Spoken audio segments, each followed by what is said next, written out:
Hello learners, आज हमारा topic है इलेक्ट्रिक फ्लक्स यानी वैद्युत फ्लक्स। ये एक नया कॉन्सेप्ट है, आपने इससे पहले इसको नहीं सुना है। इसका यूज जो हम नेक्स्ट क्लासेस में पढ़ेंगे, गॉसेस थ्योरम, वहां यूज होगा और उसकी एप्लीकेशंस जहां होगी तो वहां इसका यूज होगा। तो इस इलेक्ट्रिक फ्लक्स को जानना जरूरी है, इसके कॉन्सेप्ट को समझना जरूरी है। तो आइए स्टार्ट करते हैं। आज का टॉपिक है हमारा इलेक्ट्रिक फ्लक्स यानी कि वैद्युत फ्लक्स।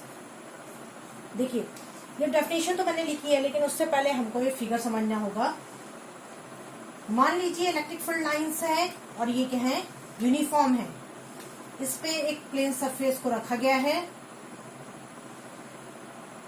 इस प्लेन सरफेस से होकर गुजरने वाली जो इलेक्ट्रिक फील्ड लाइंस होंगी वही क्या होंगी, इलेक्ट्रिक फ्लक्स कहलाएंगी।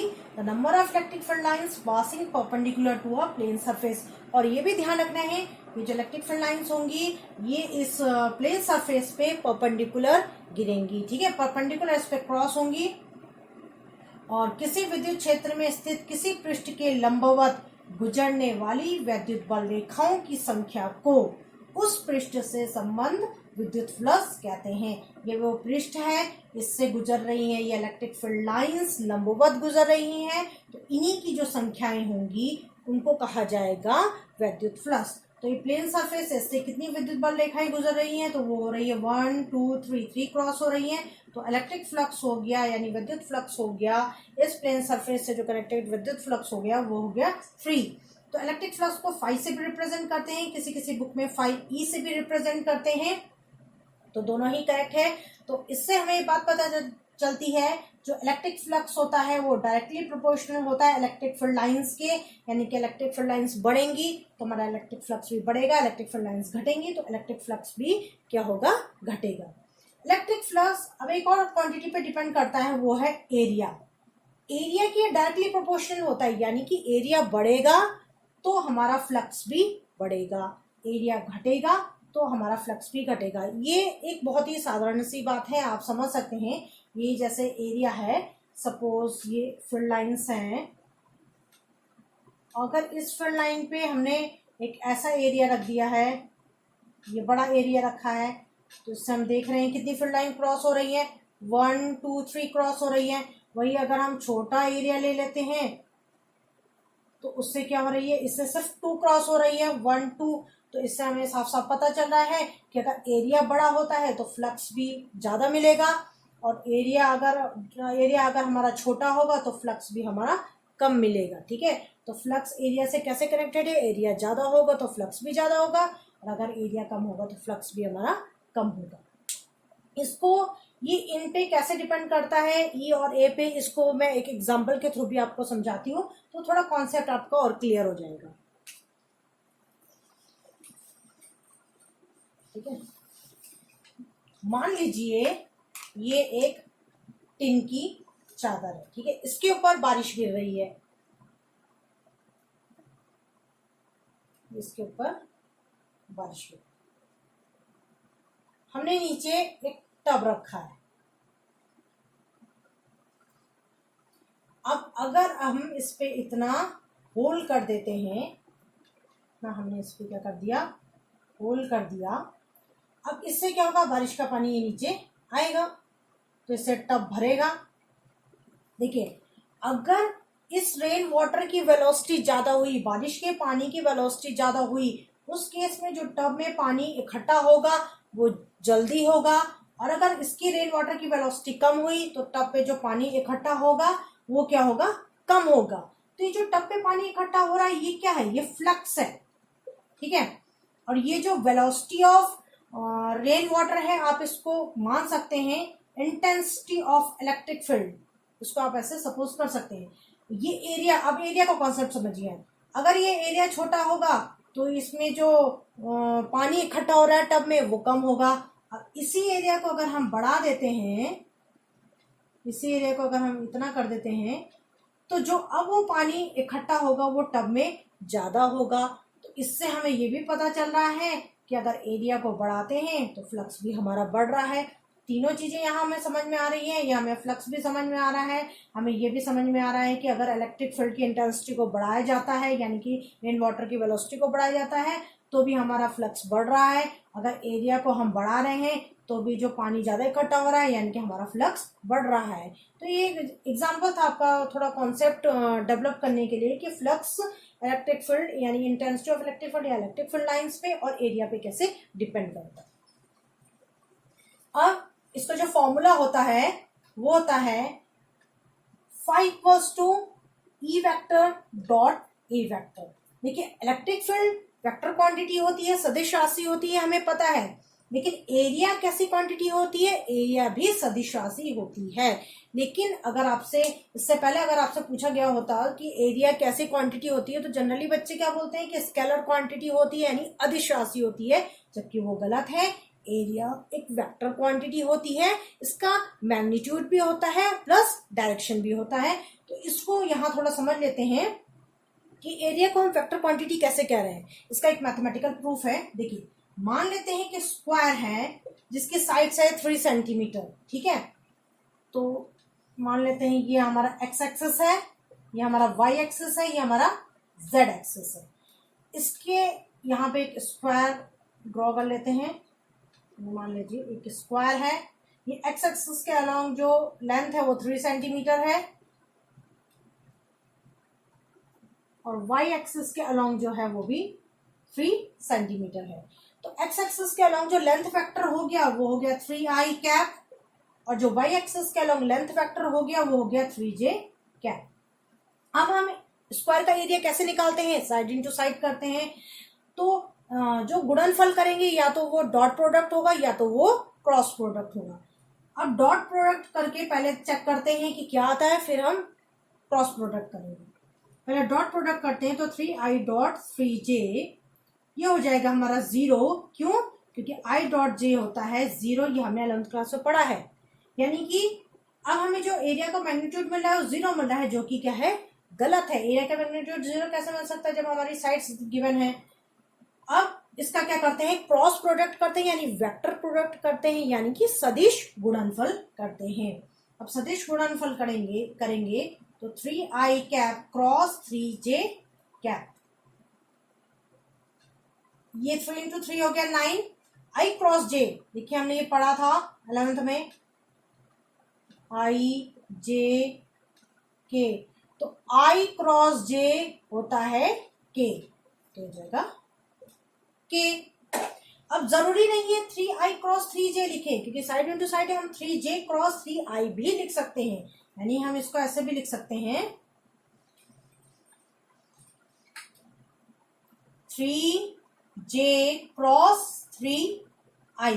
अब इस केस में ये हो जाएगा 9j cross i, j cross i, यानी हम एंटी क्लॉकवाइज अब जा रहे हैं। अगर हम एंटी क्लॉकवाइज जाएंगे तो j क्रॉस i होता है माइनस k, तो ये जाएगा माइनस k।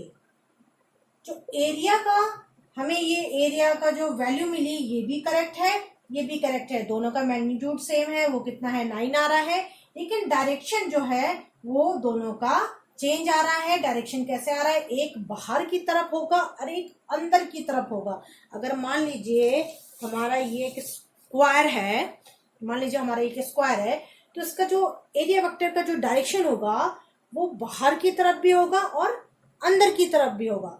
k और माइनस के डायरेक्शन को रिप्रेजेंट कर रहा है, ठीक है। एक बात आप ध्यान रखिएगा, जो 2 डायमेंशनल ऑब्जेक्ट होते हैं, जैसे हमारा स्क्वायर हो गया, सर्कल हो गया, इसके जो एरिया वेक्टर का जो डायरेक्शन लिया जाता है वो आगे भी लिया जाता है और पीछे भी लिया जाता है, यानी दोनों तरफ लिया जाता है, बाहर की तरफ जाता हुआ और अंदर की तरफ दोनों डायरेक्शन लिया जाता है। जबकि जो हमारे 3 डायमेंशनल ऑब्जेक्ट होते हैं, जो 3 डायमेंशनल ऑब्जेक्ट होते हैं इसको क्लोज्ड सरफेस कहा जाता है, और जो हमारा अभी मैंने आपको 2 डायमेंशनल सरफेस बताया उसको हम ओपन सरफेस कहते हैं, ठीक है। तो जो 2 डायमेंशनल ऑब्जेक्ट अभी जो मैंने बताया वो ओपन सरफेस है। ओपन सरफेस में जो एरिया वेक्टर का डायरेक्शन होता है वो बाहर की तरफ भी और अंदर की तरफ भी दोनों तरफ लिया जाता है। लेकिन जो 3 डायमेंशनल सरफेस हो गया, जैसे हमारा सिलेंडर, स्फेयर, क्यूब, यानी कि बेलन, गोला, क्यूब, ये भी जो भी हमारा 3 डायमेंशनल ऑब्जेक्ट है, इसका जो एरिया वेक्टर लिया जाता है वो हमारा सिर्फ बाहर की तरफ लिया जाता है, अंदर की तरफ नहीं लिया जाता है, ठीक है। तो अब हम यहाँ समझ गए कि एरिया क्या होती है, स्केलर क्वांटिटी नहीं होती है, एरिया हमारी एक वेक्टर क्वांटिटी होती है जिसका डायरेक्शन होता है, और इसका डायरेक्शन हमेशा परपेंडिकुलर होता है, या तो बाहर की तरफ होगा या अंदर की तरफ होगा। ठीक है, तो आइए वापस आते हैं इलेक्ट्रिक फ्लक्स की तरफ, जहां मैंने बताया था इलेक्ट्रिक फ्लक्स इक्वल्स टू होता है E vector dot A vector. अब डॉट हटाएंगे तो क्या आएगा, कॉस आएगा, कॉस आएगा। और थीटा है, क्या है, थीटा वो एंगल है जो इलेक्ट्रिक फील्ड लाइन और एरिया वेक्टर के बीच में बनेगा। ठीक है, देखिए मान लेते हैं ये प्लेन सरफेस, ठीक है, जो एरिया वेक्टर है उसका डायरेक्शन इधर की तरफ है, एरिया वेक्टर का डायरेक्शन तो जो हमारा प्लेन सरफेस होगा उसके हमेशा नॉर्मल ही होगा। ये मैंने आपको अभी जहां एरिया वेक्टर पढ़ा है वहां मैंने आपको समझा दिया है कि एरिया का जो डायरेक्शन होता है वो परपेंडिकुलर होता है, वो नॉर्मल होता है, चाहे वो बाहर की तरफ हो या अंदर की तरफ हो। तो ये इसके परपेंडिकुलर है इस प्लेन सरफेस के, तो इसका डायरेक्शन इस तरफ है। मान लेते हैं कि इलेक्ट्रिक फील्ड लाइन का डायरेक्शन कुछ ऐसा है। देखिए इलेक्ट्रिक फील्ड लाइन का डायरेक्शन हमेशा प्लेन सरफेस के परपेंडिकुलर हो ऐसा जरूरी नहीं है, लेकिन जो एरिया वेक्टर होगा वो हमेशा उस एरिया से कनेक्टेड, जो एरिया वेक्टर होगा उसका डायरेक्शन होगा वो हमेशा परपेंडिकुलर होगा। मान लेते हैं इन दोनों के बीच का एंगल थीटा है, तो इस इलेक्ट्रिक फील्ड के कौन से कंपोनेंट के कारण, इसके कौन से कंपोनेंट के कारण हमें इलेक्ट्रिक फ्लक्स मिलेगा। तो अभी हमने डेफिनेशन देखा कि जो लाइंस, इलेक्ट्रिक फील्ड लाइंस जो परपेंडिकुलर पास करेंगी प्लेन सरफेस से, यानी इस सरफेस से जो परपेंडिकुलर पास करेंगी सिर्फ वही क्या बनाएंगी, इलेक्ट्रिक फ्लक्स बनाएंगी। तो कौन परपेंडिकुलर पास कर रही है, तो एक बार इसको देख लेते हैं। देखिए इसको रिजॉल्व करेंगे वर्टिकल और हॉरिजॉन्टल कंपोनेंट में, तो वर्टिकल कंपोनेंट इसका हो जाएगा ई साइन थीटा, हॉरिजॉन्टल कंपोनेंट हो जाएगा इसका ई कॉस थीटा। अभी जो ई साइन थीटा होगा इसके कारण इलेक्ट्रिक फ्लक्स हमें नहीं मिलेगा। क्यों नहीं मिलेगा, देखिए मान लीजिए ये हमारा जो प्लेन सरफेस है वो ऐसा है, ठीक है, ई साइन थीटा इस डायरेक्शन को रिप्रेजेंट करेगा, यानी ई साइन थीटा इस प्लेन सरफेस से सीधा पास हो रहा है। देखिए ये प्लेन सरफेस है और ये ई साइन थीटा, ये जो इलेक्ट्रिक फील्ड का ई साइन थीटा कंपोनेंट है ये सीधा इससे क्या कर रहा है, गुजर रहा है, इसके बगल से होकर जा रहा है, ना कि इसको क्रॉस कर रहा है। हमें इलेक्ट्रिक फील्ड का वो कंपोनेंट लेना है जो इस प्लेन सरफेस को क्रॉस करता हुआ जाए, परपेंडिकुलर क्रॉस करता हुआ जाए। तो ई साइन थीटा तो ऐसा नहीं कर रहा है, ई साइन थीटा क्या कर रहा है, प्लेन सरफेस हमारा ये है, ये इसके क्या कर रहा है, पैरेलल इसके ऐसे गुजर रहा है, बस छू के निकल जा रहा है। तो ये वाला कंपोनेंट नहीं लिया जाएगा, जो कंपोनेंट लिया जाएगा वो ई कॉस थीटा होगा, क्योंकि अगर हमारा प्लेन सरफेस ऐसा है तो ई कॉस थीटा कुछ ये वाला डायरेक्शन रिप्रेजेंट करेगा, E cos theta. E cos theta अगर ये डायरेक्शन रिप्रेजेंट करेगा जो कि एरिया वेक्टर के अलोंग है, तो इससे भी हमें ये एक्सप्रेशन हमें इससे भी, फिगर से भी हम समझ सकते हैं कि फाई की वैल्यू ई ए कॉस थीटा होती है। तो ये हो गया हमारा इलेक्ट्रिक फ्लक्स। हाँ, यहाँ पे यूनिट भी देख लेते हैं। इसकी जो यूनिट होगी वो होगी इलेक्ट्रिक फील्ड इंटेंसिटी की क्या होती है, विद्युत क्षेत्र की तीव्रता की होती है न्यूटन पर कूलम, एरिया की होती है मीटर स्क्वायर, तो ये हो जाएगा न्यूटन मीटर स्क्वायर पर कूलम। तो इसकी ऐसा यूनिट भी हो गई। और फिर से एक बार देख लेते हैं, जो इलेक्ट्रिक फ्लक्स होता है वो स्केलर क्वांटिटी होती है, अदिश राशि होती है। देखिए दो वेक्टर्स होते हैं उनका जब डॉट प्रोडक्ट लिया जाता है तो जो वैल्यू हमें, जो क्वांटिटी मिलती है वो हमेशा स्केलर होती है, अदिश होती है। तो ध्यान रखिएगा, जो इलेक्ट्रिक फ्लक्स है एक अदिश राशि है, एक स्केलर क्वांटिटी है, और इसकी जो यूनिट होती है वो न्यूटन मीटर स्क्वायर पर कूलम होती है। तो ये हमारा आज का टॉपिक था इलेक्ट्रिक फ्लक्स, विद्युत फ्लक्स। अब हम नेक्स्ट क्लास में नेक्स्ट टॉपिक के साथ जो हमारा गॉस थ्योरम है उसको हम डील करेंगे। तब तक के लिए गुड बाय।